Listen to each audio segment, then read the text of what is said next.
Ok, allora i nuragici e la musica, con chi ne parliamo? Con Ivan De Murtas. Adesso ve lo mando avanti. Eccolo qua, buongiorno Ivan. Buongiorno a tutti, cari amici, buongiorno. Perfetto, allora tu stai andando con una linea internet che è quella del telefono, quindi potrebbe Sì, capitare ogni tanto si che blocca. qualcosa magari non è perfetta, anche l'immagine io vedo da qua che non è proprio perfetta, però Mi dispiace. diciamo che Io mi più di vedo bene, ci questo, vediamo bene. ok, più di questo Sì, non possiamo fare. L'argomento oggi è sì, abbastanza complesso. Allora, ti ringrazio per aver accettato il mio invito ad esporre un sì, argomento abbastanza difficile, forse anche impossibile eh, da decifrare. Da quanto mi sì, avevi detto tu, prima di fare questa diretta, sì. mi hai detto appunto che è un argomento abbastanza complesso, complicato. Allora ti voglio chiedere, come ti è venuto in mente, come hai iniziato a studiare questo argomento qua, che è quello che ha a che fare con le launeddas, la musica, Sì, proto-launeddas, insomma, sì. è abbastanza complesso. Sì, innanzitutto dico ancora buongiorno a tutti, a coloro che sono collegati ora e a coloro che si collegheranno in seguito quando vedranno il video.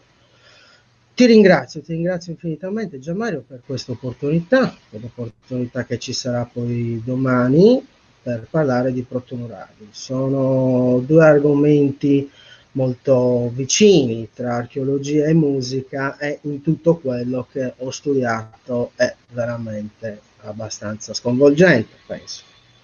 Di me posso dire che sono uno studente del Conservatorio di Cagliari, mi manca pochissimo per laurearmi, causa vicissitudini personali, causa Covid, sono bloccato.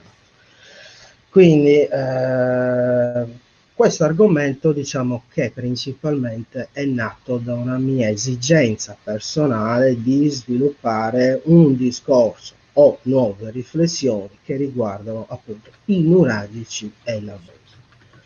Definito così con particolare riferimento, seppur non copiando in maniera diretta, ma vengo a scoprirne dopo, del grande maestro sommo di tutti noi, maestro professor Giovanni Villini, che qui ho come il suo libro, quindi noi facciamo oggi la prima citazione, spero che si possa vedere, Giovanni Lelliu, Una vita d'archeologo, che è un libro che raccoglie tutti gli articoli del maestro che vanno esattamente dal periodo 1974 al 1989, pubblicati nell'Universale.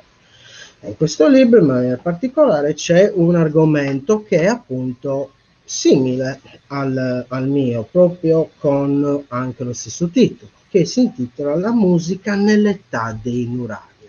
Ecco qua, come potete notare, la musica nell'età dei nuraghi, forse si vede male, ha trattato l'argomento, uno, dal punto di vista generale di che cosa avveniva di musicale nella civiltà nuragica, due, ha incominciato ad analizzare i primi bronzetti, che sono, quale specie, il musico sacerdote, o musico ballerino sacerdote, poi parleremo bene di quello che intendo io per dare un nome, tutti noi abbiamo un nome e un cognome. Poi ha parlato del suonatore di corno ed infine del suonatore itifallico, bronzetto nuragico di Itili che tutti noi conosciamo. Quello, Poi Ivan, concludendo con... Sì, sì. dimmi. Allora, il bronzetto dell'Itifallico è probabilmente il più famoso, il più curioso, quello che viene usato anche nei meme, insomma, ne Sì, parleremo, giusto? guarda Gianmario, qui bisogna sedersi, stare comodi, bersi un tè, una camomilla perché abbiamo tanto materiale da dire. Quindi penso che oggi non potremo fare tutto, ma buona parte la potremo sviscerare. Lo stesso Lelliu, che qui voglio continuare la citazione, 13 marzo 1977, esattamente il giorno in cui lui è nato, lui era del 1914, ha rilasciato questo meraviglioso scritto, che secondo me risulta essere il più dettagliato e vero in tutta la storia degli studi. E poi possiamo parlare un po' di storia degli studi, per giusto intendere la mole di lavoro che ho dovuto affrontare e che dovrà affrontare sicuramente. Un tavolo tecnico che ho invocato già nel gennaio del 2020. Il 17 e il 18 gennaio 2020 ho presentato per la prima volta questo argomento in una dice la musica, nuove riflessioni. E per l'occasione, se voi possiamo partire anche con qualche immagine, giusto per non stare sempre Sì, noi, o no? Così, ecco, grazie. ecco A qua. parte l'inizio dell'oggi, possiamo, ecco qua, lo vedete bene? Eccoli qua. Ecco qua, questi Eccoli. sono l'argomento di oggi. Questo, signori cari miei, è quanto affronteremo. Quindi questo poster è stato presentato nel convegno internazionale di archeologia, studi e ricerche in memoria di Ercole Conto, la Sardegna e il Mediterraneo dall'archeologia alla società, presso l'Aula Magna dell'Università di Sassari, degli studi di Sassari. Organizzato dall'Associazione Cesime, coordinato, ideato e realizzato dalla professoressa Giuseppa Tanda, che saluto e ringrazio con grande affetto. Dovete sapere che, essendo figlio dei miei genitori, quindi genitori archeologi, tutti nell'ambito accademico mi conoscono da quando ho mosso i primi gemiti nei convegni internazionali di archeologia. Cito sempre quando piansi, quando Vincenzo Santoni stava iniziando una sua conferenza nel famoso convegno degli anni '80. Sono giovane e anziano allo stesso tempo, diciamo. Quindi partiamo. In Nuraghice la musica aveva suscitato interesse anche a suo tempo, per quanto avevo già enunciato. Qui abbiamo quindi l'offerente cantore, Orune, Nuraghe e Sant'Allulla.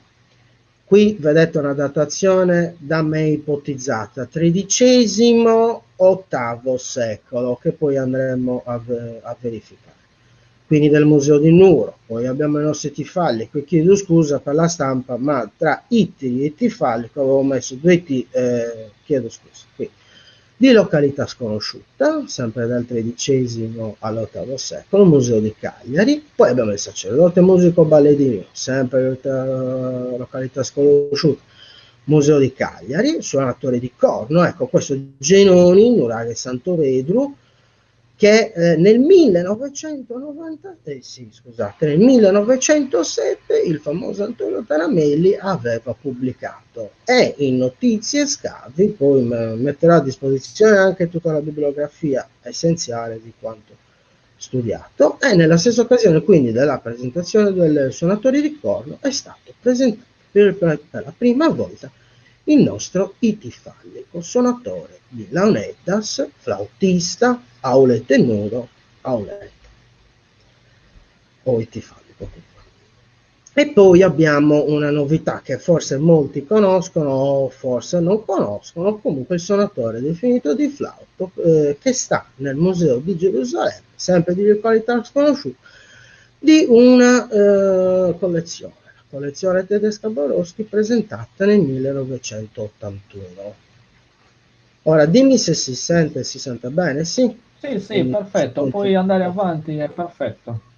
quindi del 1981. Non si sapeva prima di questo bronzetto interessante, che poi vedremo dopo. Se volete adesso facciamo una zoomata principale su tutti. Eccolo qua, il bel cantore offerente che mi riserverò di analizzare in un secondo momento. Il nostro itifallico, che poi scusate un attimo, ma io mi occupo di musica, lo anticipo, mi occupo esclusivamente di musica, non di quanto comunque abbiamo visto. Poi abbiamo il musico sacerdote, fantastici, vedete quanto sono belli, sono splendidi, tra l'altro penso unici al mondo. Poi abbiamo qui la situazione del musico, del suonatore di corno, con, si vede il mio mouse, il corno presente e il corno spezzato. Qui iniziano la leggenda, cari amici. Qua si pensa che sia stato un operaio della soprintendenza durante un trasporto che l'abbia lesionate, eccetera, eccetera. Non mi esprimo in merito, questo comunque è quanto abbiamo ora. Poi abbiamo il nostro quindi cugino parente che, come potete già notare, questo è il riferimento interessante, il posizionamento delle mani, lo strumento all'interno della bocca e la sua sobrietà, cioè non c'è niente. Comunque, quindi questa è la situazione generale, puoi tornare anche su di noi. Ok.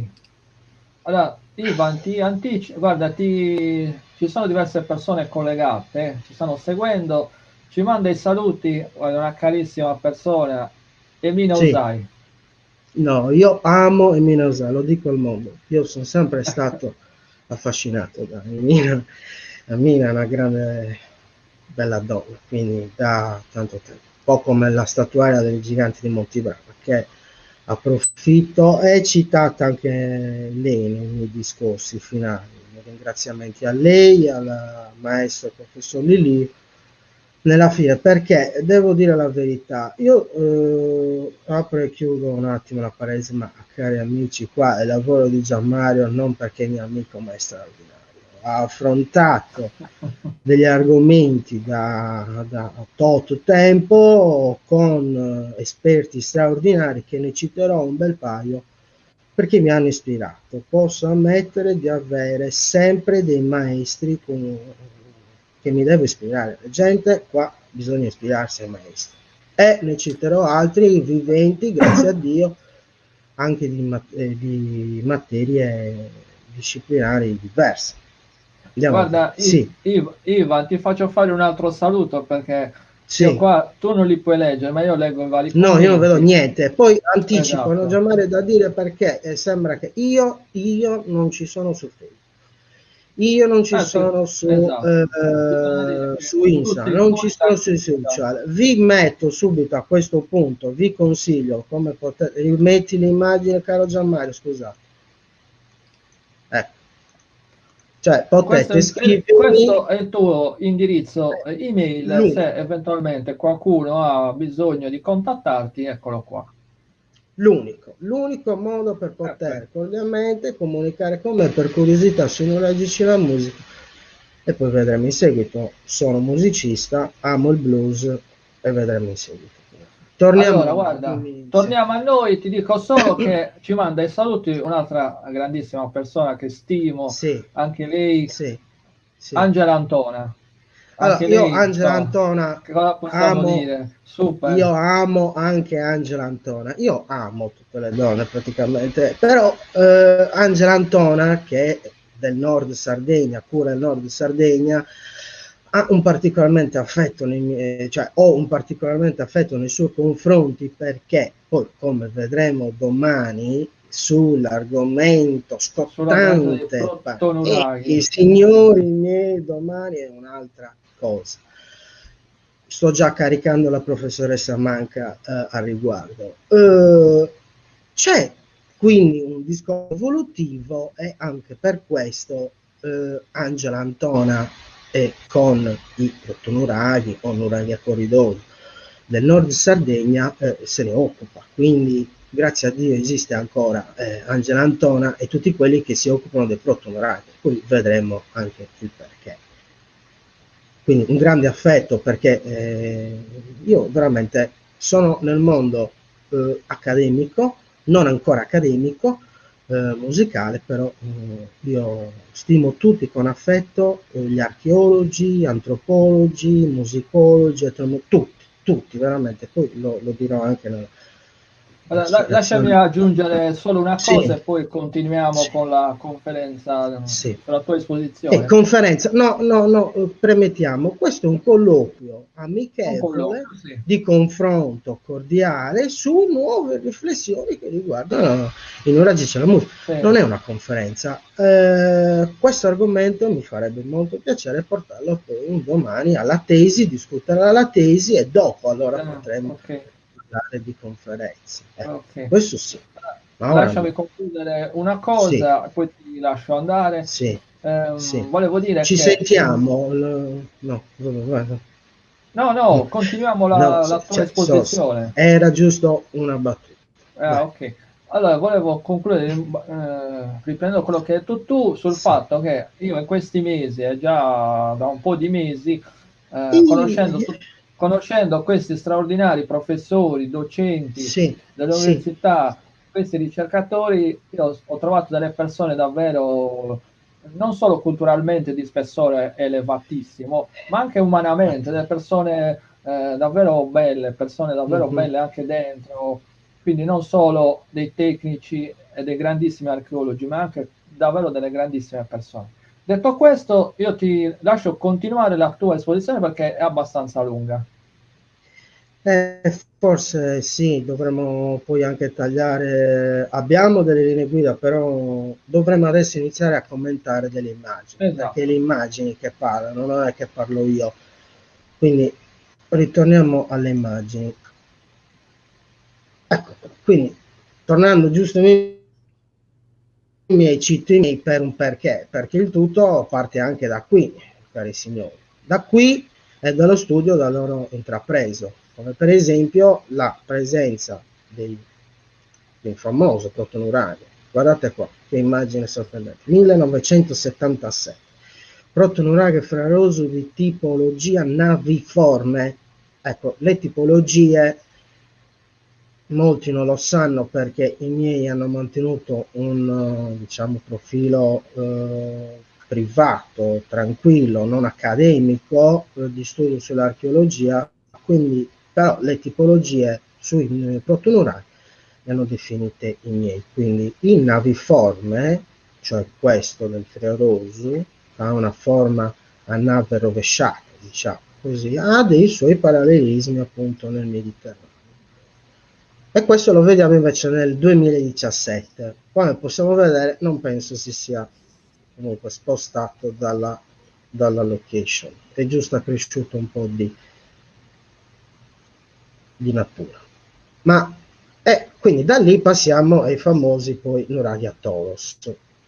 Ma è questa vorrei citarla perché la carta di distribuzione dei protonuraghi è fatta da Sebastiano De Murtas. A volte viene omesso il nome, non so per quale motivo, io qua l'ho dovuto aggiungere tra l'altro, e come potete notare qua è la dimostrazione di una zona maggiormente concentrata di protonuraghi, che è la zona appunto studiata dai miei genitori.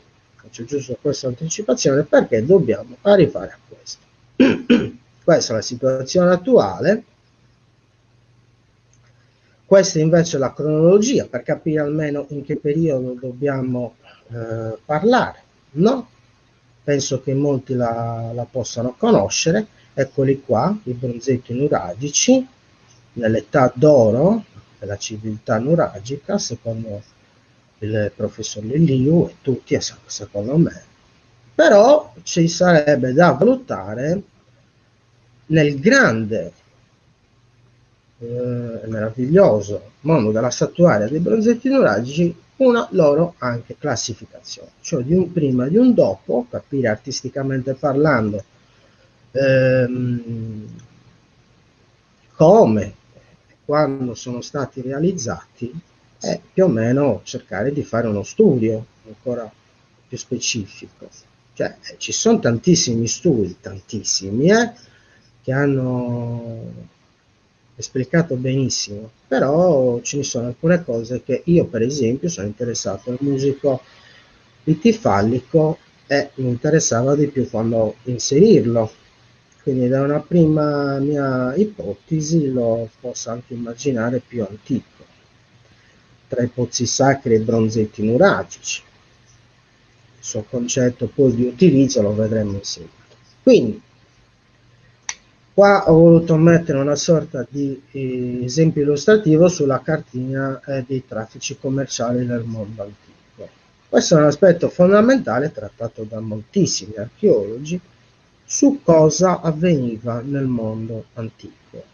I traffici commerciali sono terrestri, marittimi, sono la testimonianza certa di quanto avveniva nel passato. Però noi ci occupiamo di musica e quello è veramente complesso. Signori miei, è complesso. Quindi, Ora passiamo alle protonorali alle protonoreddas, demortasi appunto 2020-21. È un termine che non era stato ancora usato. Se non è un peccato chiamarle protonorali, è un peccato poterle chiamare protonoreddas. Questa è già la mia prima domanda. Possiamo ritornare da noi. Dimmi tu, c'è qualcosa Sì, allora no, guarda, stanno incuriosisce già tutti, adesso? Dai, sì, sono curioso. Perché guarda, stanno voglio tutti anticipare una cosa. seguendo, Sì, stanno aspetta, tutti seguendo e ascoltando, quindi per voglio adesso anticipare. domande non ce n'è. Voglio anticipare una cosa, questo tipo di ricerca non è una chiusura. Io ho bisogno di aiuto di tutti, perché una cosa è la storia degli studi che riguarda quindi documentazione certa e scritta da chi mi ha preceduto, e altra è la tradizione a voce. Quindi lì bisogna andare, io già sono andato in molte parti della Sardegna a domandare, a ricercare, a confrontare, a farmi un'idea sul luogo per vedere le differenze di terminologie e di tipologie di strumenti che sono presenti oggi e quale differenza può esserci tra l'antichità reale e una sua eventuale ricostruzione ora, perché è ora che è stata ricostruita. Ricordiamoci, anticipo, che nella storia degli studi sul bronzetto tifalico, e lo rimettiamo, lo puoi rimettere, tanto quello è, non è che cambia. Per adesso ricordiamoci, abbiamo solo questo tipo di riferimento, solo questo bronzetto. Ecco, in questa storia degli studi, bellissimo Gianmarco, mi piace così, tutti insieme. Parte dal 1907, come ha detto il Taramelli. Poi nel tempo vari studiosi si sono occupati della tematica, tra questi cito in ordine cronologico Giulio Fara, che ho anche qui il suo libro originale. Come potete vedere dietro di me c'è un muro di libri, tutti da piacevolmente leggere. Eccolo qua. Potete notare, no, fai un ingrandimento, questo signori miei è un reperto storico che riguarda su uno strumento musicale sardo. Pensate che è stato trovato in un mercatino dell'antiquariato e nella sua prima nomea c'è scritto Nino Fara, no, Giulio Fara, 1913. E qui parla in maniera particolareggiata su il bronzetto tifalico, quindi su uno strumento musicale. Poi arriviamo al grande, cioè cito in grandi linee, poi ripeto, Sì. c'è tutta la bibliografia qua, io ho già pronta, non vi preoccupate, abbiamo tutto. Eccola qua. Scusate, sono bello della diretta, no. Abbiamo veramente tanta. Eccola qua. Poi abbiamo quindi il maestro Liliu. Abbiamo il maestro Liliu, per esempio, nel 56, nelle sculture della statuaria nuragica, nel 62, i nuraghi, nel 63 la civiltà dei sardi, nel 66 sculture della Sardegna nuragica, nel 77 quello che abbiamo mostrato prima in precedenza. Poi mi piace citare sempre Liliu e Schubert in Civiltà Mediterranea del 68.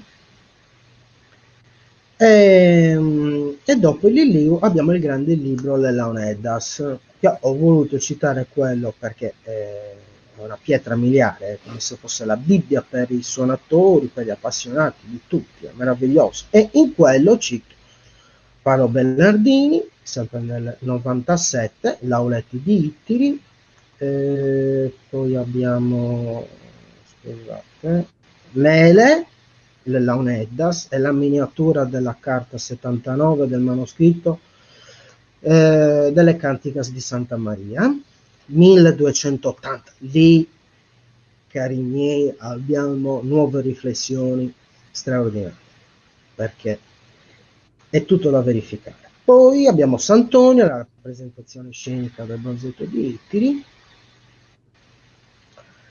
Altre citazioni, ecco, poi arriviamo al 1976 e anche qui lo prendo in diretta, cioè, prendo in diretta, questo, oltre ad esserci particolarmente affezionato, è un grande libro importante per tutti quelli che vogliono scoprire le tradizioni della musica sarda, cioè gli strumenti della musica popolare della Sardegna. 1976, Dondore, dove nel 76 lui aveva pubblicato, come lui stesso lo dice, inedito, le Benas, Benas singole, doppie e triple, come potete vedere. Ecco, questo è un altro passaggio fondamentale, perché andremo a vedere da un certo punto di vista che differenza c'è tra le proto-Launeddas e le Launeddas attuali. Poi abbiamo un altro che voglio assolutamente citare, il prof. Ercole Conto. Prof. Ercole Conto, per esempio, nei libri sardi sono diversi, che mi ha fatto capire alcuni aspetti che si possono collegare alla musica. Poi abbiamo anche il musicologo attuale Gian Nicola Spano, un maestro che ha rieditato grazie all'1 97 le edizioni del Fara. E poi ovviamente cito i miei genitori sugli elementi costruttivi ed evolutivi sui protonuraghi, Moravetti, considerazioni sui protonuraghi, il caro amico zio, io lo chiamavo Gianni Tore, archeologo, venuto a mancare nel 97 se non sbaglio, che Emina, sono felice che l'abbia ricordato perché era eccezionale. Pensate che uno dei suoi tanti libri lì che mi ha fatto capire la stesura di un testo anche scientifico, quindi come poter utilizzare bene le note, il discorso è quello che puoi dire, ma fatto a nota, cioè era straordinario, una frase e poi note, è da imparare comunque sempre. La professoressa Tanda, i monumenti prenuragici e nuragici, Tronchetti, considerazioni sulla romanizzazione della Sardegna, perché qui il fenomeno musicale non è da circoscrivere solo e esclusivamente su un bronzetto e quello che noi vediamo su un bronzetto, ma da lì partire e vedere un campo che, signori miei, è come una ramificazione di un albero, come la natura stessa, è una vita, è la vita stessa di uno strumento musicale. Poi scusami, mi sono perso un attimo le citazioni. Poi Paulis, scusate. Paulis, sempre nel 97, con i Romani e le Launeddas, spiegando l'evoluzione terminologica del termine proprio Launeddas. E già lì è proprio, ripeto, una grande ramificazione della conoscenza. Anatti, origini della musica, e poi autori vari, gli strumenti musicali di ogni epoca e di ogni paese, perché possiamo vedere come ci vedono da fuori, quindi dove vengono inserite effettivamente le Launeddas, in quale classificazione e con quali altri strumenti a tuttora moderni vengono paragonati. Anticipo subito con i clarinetti. In modo specifico dovrebbero essere quindi, e poi uno strumento policalamo, più canne, e poi dovremmo verificare il perché e no se sono canne. Ma adesso direi di andare avanti, dimmi tu. Sì, allora iniziamo a parlare un po' più nello specifico, Ivan. Sì. E qui adesso si inizia con un discorso un po' particolare. Allora, se vogliamo iniziare con la citazione del maestro Liliu, possiamo commentare insieme un passo che ripeto sempre dal suo libro è magistralmente espresso. Oppure possiamo partire da una visione, un commento delle immagini. Dimmi tu, Gianmario. Sì, sì, Abbiamo due alternative. iniziamo con, perché sennò poi non ce la facciamo, iniziamo con le immagini e inizia a spiegare un po' quello che tu vuoi dire oggi dei tuoi studi. Ecco, vai avanti allora.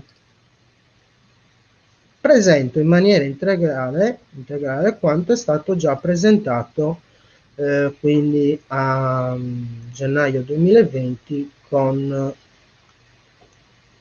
questo poster. Se vogliamo possiamo leggerlo, tanto è già pubblicato, non succede niente.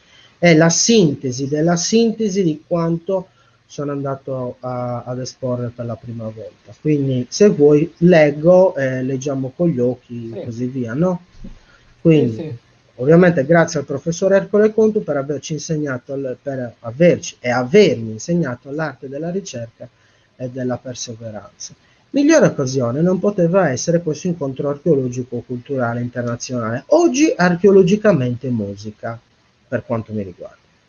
Niente di più si può dire di quanto non sia stato detto fino ad ora. Nel corso dei secoli, da numerosi studiosi di diversi ambiti, persino oggi anche da appassionati di archeologia, che sui vari social e internet hanno espresso un parere su questi particolari bronzetti di musici neuralgici. Andiamo a vedere. Chi ha ragione veramente? Perché nel 2020 esistono ancora dubbi di attribuzione? L'aspetto più importante di tutti sarebbe la creazione di un simposio o tavolo tecnico in cui archeologi, musicologi, etnomusicologi, antropologi, sociologi, storici dell'arte, glottologi e musicisti, rigorosamente sardi, aggiungo anche i costruttori di strumenti musicali antichi sardi, possono stilare un documento unanime riguardante l'argomento i neuralgici e la musica, cosa mai fatta prima. Il secondo aspetto importante, riguarda l'errata spiegazione del bronzetto etifallico, anche qui chiedo scusa per la verità. Definito suonatore di Leonidas, la sua collocazione nella storia è ignota e si potrebbe specificare suonatore di Bena Stripla o suonatore di Proto-Leonidas del Mortone. Questi due strumenti sembrerebbero coevi, ossas benas tres cannas precedenti alle Leonidas, in quanto strumenti simili ma diversi per caratteristiche e costruzione. Ancora oggi nel centro Sardegna le Leonidas vengono chiamate benas per affinità dei due strumenti. Oggi sono scomparse quasi del tutto, vivono solo nel ricordo dei molti e nella passione di qualche cultore. Benas, strumento inedito, Dore 1976. Quindi, l'ambito nuovo di ricerca sarebbe 1. Collocare il bronzetto in un periodo storico più certo delle adeguazioni attuali. 2. Confrontare meglio sulla musica la civiltà nuragica con i popoli antichi nello stesso periodo, dall'età del bronzo all'età del ferro. 3. Confrontare e studiare questi due strumenti inserendoli in più contesti, partendo senza dubbio prima sulla definizione e funzionalità dello strumento. Infatti tutti, ma proprio tutti, i musicisti suonatori di Leonidas attuali sanno che le eventuali Leonidas o Bena Stripla o Proto-Leonidas del bronzetto sono impossibili da suonare, così come sono state rappresentate da un artigiano qualunque, visto che non ci sono documenti di certificazione di un ramo artistico specifico. Ma abbiamo un suo parente suonatore, figura 5, quello di Gerusalemme. E ne riparleremo nella prossima occasione. Si potrebbe affermare inoltre che lo strumento del bronzetto abbia avuto una selezione naturale in un determinato periodo di tempo molto ampio, perché la grande fragilità di poter calare il tono a causa delle variazioni di temperatura forse ha determinato l'abbandono dello strumento. Dore 1976, vedete come l'avevano intuito, come intuito nell'immaginario collettivo. Le Leonidas pertanto hanno conquistato un posto d'onore nella storia grazie alle Benas. È evidente l'aspetto evolutivo dello strumento in questione. di certa creazione autoctona della Sardegna e addirittura di autoevoluzione in tutte le zone della Sardegna, forse a testimonianza ancora una volta di come, aggiungo, testimoniare ancora una volta la potenza della civiltà nuragica anche nel sensibile mondo della musica. Ma l'aspetto fondamentale, senza dubbio, di ipotesi o critas, bene protonaneddas o launeddas, è la creazione di mettere insieme tre canne contemporaneamente, addirittura quattro, come il nostro parente suonatore, caratteristiche essenziali degli strumenti in questione, e per la prima volta nella storia della musica e su tutti i popoli antichi. Quindi la nascita della polifonia musicale e armonia strumentale senza alcun riconoscimento nella storia. Si evidenzia così una capacità musicale superiore ed intellettuale degli antichi nuragici, poiché stiamo parlando di un periodo troppo lontano, pieno di avvenimenti storici, intorno al 1000, qui l'avevo ipotizzato diciamo intorno al 1000 per essere cauto, che impediscono una maggiore lettura. Questo prototipo di launeddas, o meglio cominciare a constatarle che siano o benastrita o protonaneddas, assolutamente no launeddas, farebbe ipotizzare che sia lo strumento più antico che si conosca in tutta l'area del Mediterraneo, dove il 76, addirittura intorno al XIII-X. No, non ero stato cauto, vero? Pardino.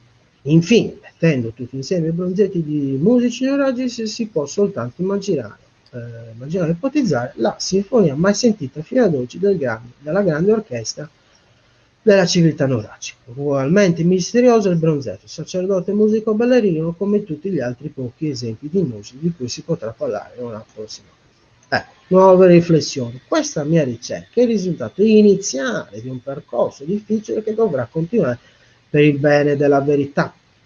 Questa occasione di incontro archeologico-culturale internazionale non potrà chiarire niente di quanto detto, ma solo poter fare iniziare una nuova ricerca metodologica e congiunta multidisciplinare adeguata nelle competenze. Quindi la musica è espressione e libertà, per questo un linguaggio artistico senza tempo. Quindi questo è quanto è stato detto, può ritornare anche da noi. Questo è quanto ho anticipato a suo tempo. Fa discutere, fa confrontare, senza ombra di dubbio, perché potete immaginarvi che cosa avrebbe potuto scatenare un bronzetto in quel periodo, anche agli stessi contemporanei. È una domanda che io mi faccio. Era veramente conosciuto, non conosciuto?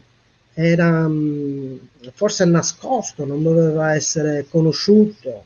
E poi queste influenze esterne che si vedono, come abbiamo visto, hanno influito nello strumento, o può esserci un'evoluzione, come ho detto, autoctona interna nei vari territori della Sardegna, che col tempo si sia perso, come sappiamo benissimo che ci sono 5 scuole di launeddas. Quindi è rimasto veramente poco. Poi c'è la questione utilizzo materiale, il materiale della canna, Arundo Donax e così via, che poi spiegherò ancora meglio nello specifico, è presente in Sardegna, in tutto il territorio della Sardegna. Uscire per poter cercare qualcosa che noi abbiamo e possiamo sviluppare,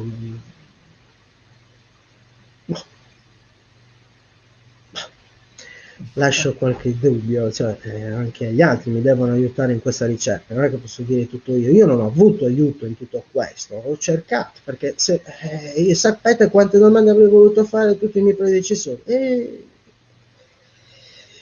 staremo qui praticamente molto tempo, fino a quando non ci sarà un tavolo tecnico che secondo me potrà finalmente chiarire qualcosa. Un tavolo tecnico, aspettate che io mi posso laureare per poter organizzare insieme a Gianmario un qualcosa, se interessati,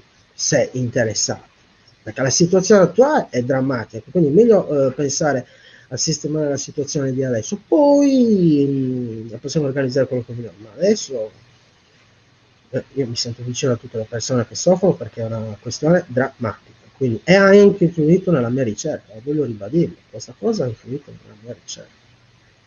Dimmi, Gianmarco, ascolta Ivan, parlaci sì. un po' del bronzetto più famoso, litifallico.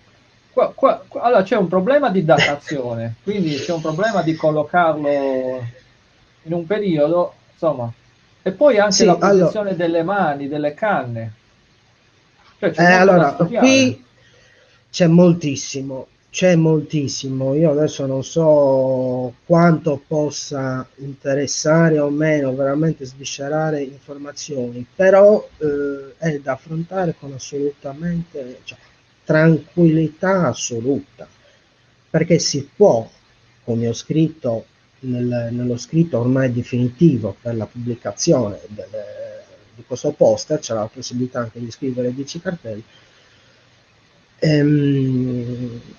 C'è da verificare tutto. Questo verificare è sedersi in un tavolo e aspettare anche delle nuove analisi. Ecco, la mia ricerca si basa su 3 aspetti fondamentali. Uno, lo ribadiamo, uno è il tavolo tecnico.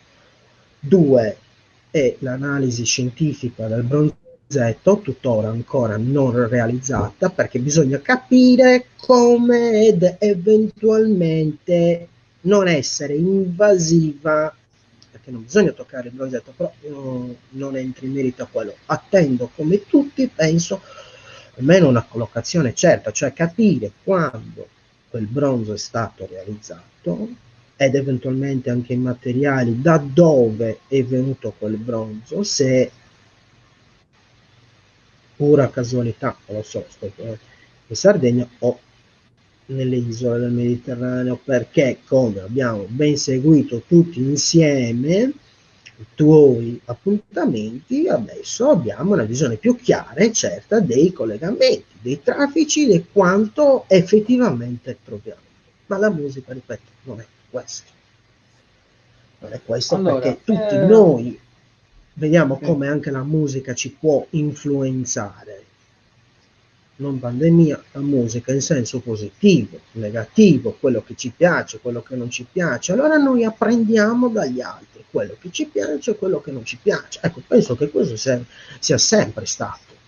Questo sì. Cioè uno capta quello che vuole dal proprio interlocutore. Quindi, entrando nello specifico, le varie contaminazioni di quel periodo, andiamo subito ad un bronzetto, cioè anzi non ad un bronzetto, eccolo qua. Questa è una statuina di marmo.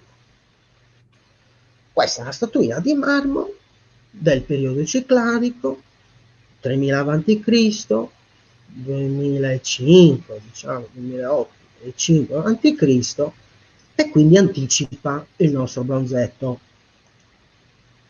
Ma come potete vedere ha un posizionamento delle mani differente, l'istrumento è differente, ovviamente la testa, le braccia sono differenti, non abbiamo niente, sarò sobrio, scusatemi, e sta sul piccolo piedistallo ed è in marmo. Invece noi andiamo al nostro tanto. Concentriamoci però sullo strumento. C'è una bella differenza, anch'io che non sono un C'è una suonatore di notevole Laurendas. differenza. C'è una notevole differenza, cari amici. Puoi tornare anche, puoi metterci noi due piccolini. Sì. Ecco qui, cari miei, c'è una differenza sostanziale sia di creazione dell'aspetto artistico dell'oggetto, quindi l'artigiano. Qui dobbiamo verificare se esisteva una officina, più officine, era capillarizzata nel territorio della Sardegna, che riguarda la musica, dico, che riguarda la musica, perché con tutti i materiali che sono stati ritrovati noi abbiamo quei 5 che abbiamo detto. Poi ce ne saranno altri, nei depositi della soprintendenza ancora in fase di studio. Ci saranno altri che stanno sottoterra e altri che stanno in un mercato nero o in quale famiglia. Lo vediamo nella collezione Borowski, perché prima comunque non c'era una regolamentazione. È difficile, è difficile. la questione. Allora, Quindi, qua ti stimolo, vedo già, allora, ti stimolo sul fatto della posizione delle mani e anche della bocca. allora, io qua faccio una zoomata ancora maggiore, sperando di non sgranare troppo. Ecco qua. Qui il maestro Liliu è magistrale, perché giustamente dice che sono incavate totalmente dentro la bocca. Possiamo notare giusto i lineamenti qua sotto del labbro e leggermente del labbro superiore. Poi arriviamo subito all'occhio. L'occhio e il naso, ma è uno strumento perlomeno gigante. Ma in tutto, e poi ovviamente il posizionamento delle mani è quello che mi ha fatto più riflettere, ma lo vedremo dopo perché ce l'ho l'immagine più specifica. Questa è giusto una presentazione per dire che questo è come lo vediamo noi, ma in realtà è minuscolo. Sì, è molto Cioè, piccolo. signori miei, qua abbiamo 8 centimetri, 8 centimetri di altezza, lo lascio così piccolo perché non si vede niente, bonariamente parlando. Però, se possiamo notare l'ingrandire, lo vediamo subito. Qua, non tanto purtroppo, signori miei, il fallo, mettiamolo da parte, ma lo strumento. Adesso questo così è troppo grande, ma è lo strumento. La caratteristica di questo posizionamento dello strumento. Tutti possono dire, o possono, cioè hanno detto ovviamente, è la rappresentazione appunto scenica, è una rappresentazione verosimile, è impossibile poter rappresentare un qualcosa di migliore rappresentabile in 8 centimetri. Però l'hanno fatto, però l'hanno fatto. Cioè, E andiamo allora, avanti, fammi dire due cose. certo. Diciamo, la posizione, sì, è vero, il bronzetto è piccolo, è 8 centimetri, cioè il costruttore per una facilità costruttiva ha messo le mani un po' così. In realtà, secondo te, non le ha messe a caso, ma ha raffigurato veramente come era il suonatore dell'epoca. Sì, questi infatti sono Launeddas. Sì, sono Launeddas, ma proto Launeddas. Perché avviene un passaggio nel tempo, il passaggio evolutivo, e noi vediamo le Launeddas attuali come il miglior risultato dopo tentativi e tentativi evolutivi. Una delle caratteristiche attuali delle Launeddas, una delle due, diciamo, caratteristiche delle Launeddas sono, uno, la linguetta, che noi non vediamo, ma immaginiamo, ipotizziamo simile a quella di oggi. E poi Sudumbu, che vediamo nelle immagini successive. Guardate qua, la freccia che cosa indica? La freccia indica su un particolare che nessuno ha mai voluto veramente considerare. Ecco, qua si basa la mia ricerca, su questa frase qua, da me definita così, perché nel libro, come prima abbiamo detto del professor Lilio, finalmente arriviamo alla descrizione su un particolare che nessuno ha mai voluto veramente considerare. E leggo testualmente. Il professor Lilio continua. Il flautista tiene tutte e tre le canne affondate nell'ampia bocca. La canna più lunga e grossa, tumbu, che emetteva il suono grave, fungente da bordone, stretta nella mano destra. Ecco, l'ha descritto identico. Non ha ipotizzato, però ha detto che secondo lui qua c'è un millimetro leggermente più lungo delle altre due canne, dove è stato ipotizzato bene che le canne potevano essere nascoste dalla mano sinistra. Ma di quanto?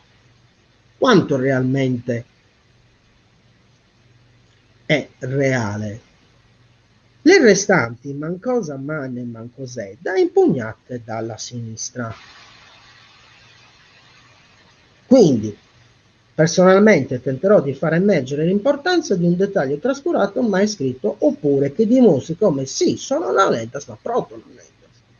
Il dettaglio che mi ha fatto meditare maggiormente, su cui dovremo riflettere in futuro, è la seguente descrizione molto ben accurata e onestamente parlando anche la più giusta, perché dimostra quanto effettivamente si vede nel bronzetto da parte del professor Lillo, quando dice la canna più lunga e grossa, tumbo, che emetteva il suono grave e pungente da bordone stretta nella mano destra.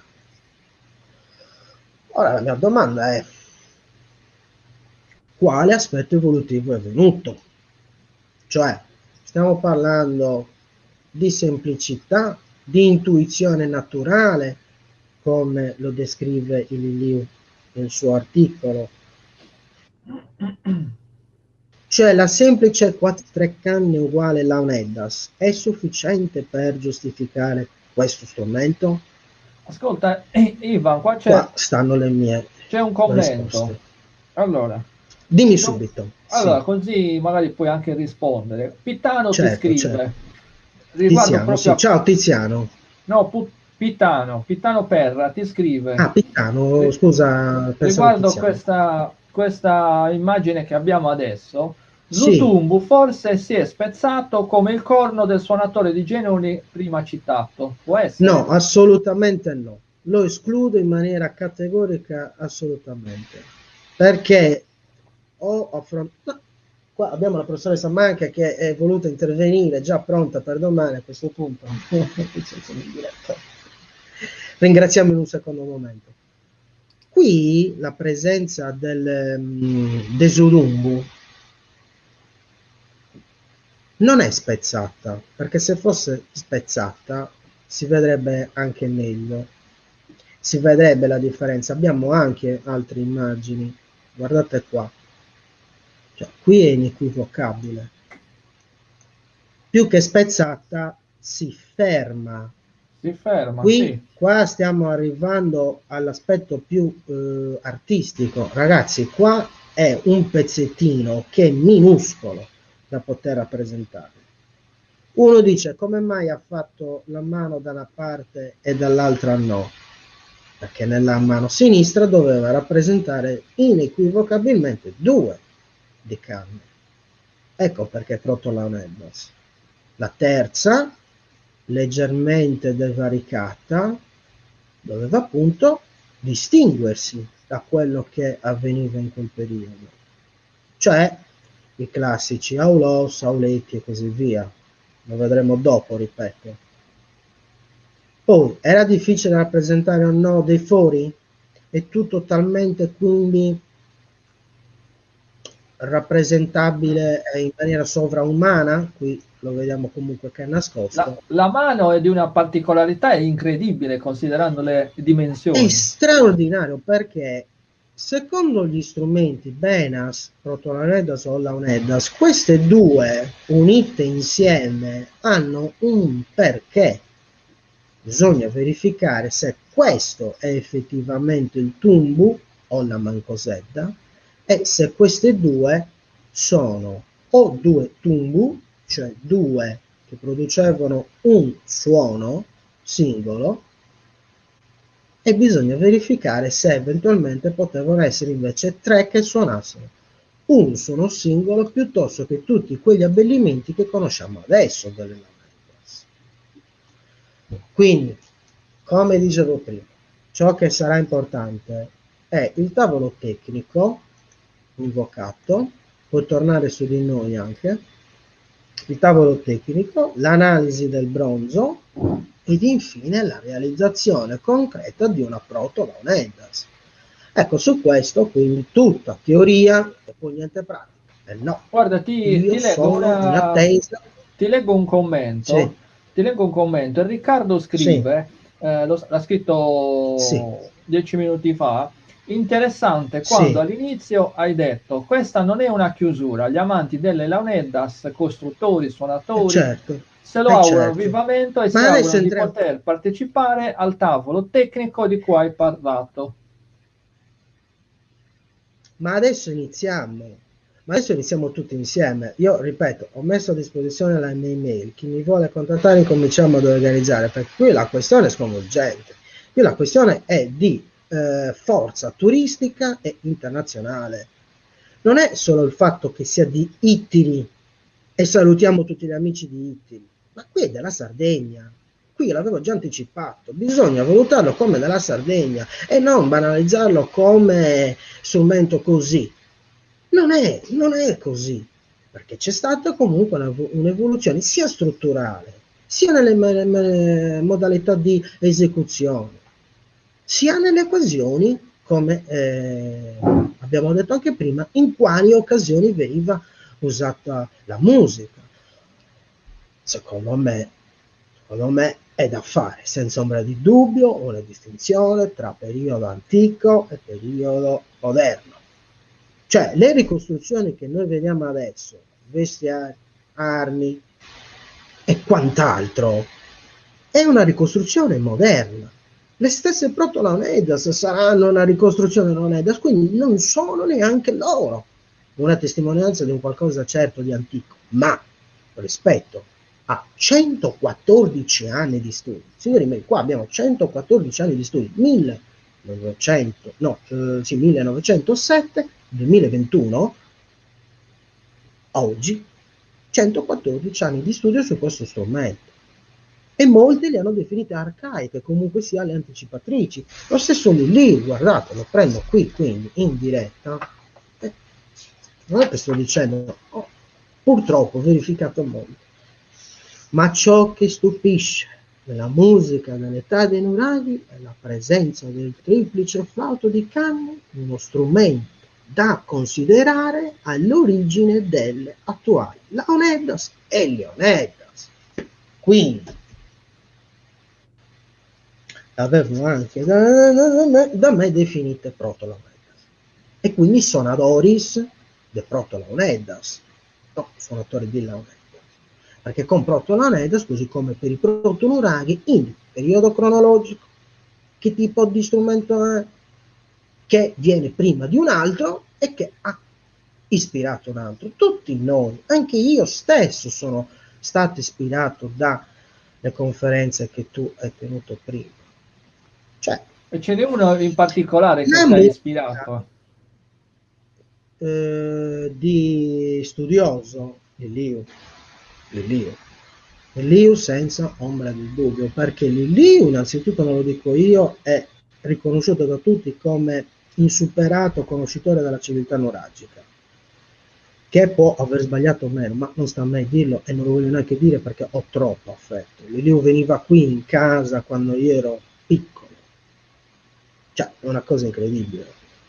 Quindi io, prima di arrivare a dedurre tutte queste nuove conclusioni, ci ho visto bene, perché sono sardo, sono uno come voi, siamo insieme in questa terra meravigliosa che dobbiamo riuscire a preservare sempre di più.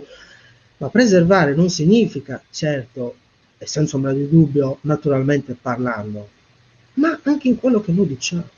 Cioè, se voi andate poi a vedere, però, tante pubblicazioni hanno, secondo me, anche fin troppo banalizzato lo stesso bronzetto, riducendola a che cosa?